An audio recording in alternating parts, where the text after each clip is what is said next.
आसिका मम स्कूल रे 16तम वार्षिक उत्सव आडंबर सहकारे पालित होइछि। उक्त वार्षिक उत्सव कार्यक्रम मुख्य अतिथि भाव शिक्षाविद नीलमाधव पाढ़ी, मुख्य वक्ता भाव डॉक्टर ऐश्वर्या पात्र, सम्मानित अतिथि भाव शिक्षाविद पूर्णचंद्र रायगुरु जोग देथिले।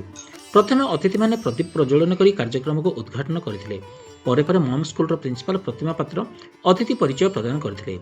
संपादक रवींद्रनाथ पात्र संपादकीय विवरणी पठन करने सहित कार्यक्रम को आगे नहीं।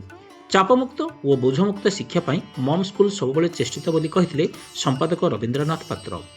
अंचल शिक्षार विकास निमंते मम स्कूल शिक्षादान प्रणाली उदाहरण सृष्टि करिथिले मुख्य अतिथि नीलमाधव पाढ़ी।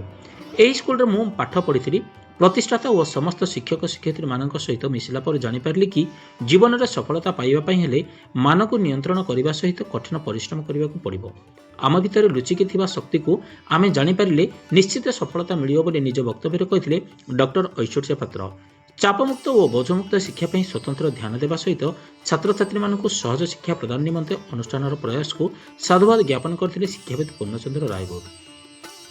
वार्षिक क्रीड़ा और विभिन्न क्षेत्र में कृतित्व हासिल करथिबा छात्र छात्री मानक पुरस्कार वितरण करा जायथिला। छात्र छात्री मानक द्वारा परिवेषण होइथिबा सांस्कृतिक कार्यक्रम समस्त अभिभावक और दर्शक मानक विमोहित करथिला। अनुष्ठान समस्त शिक्षक शिक्षयित्री सहयोग करथिले। स्कूल श्रेष्ठ छात्र कौस्तुभ रथ कार्यक्रम को उपस्थापन करथिले। ब्यूरो रिपोर्ट आंचल।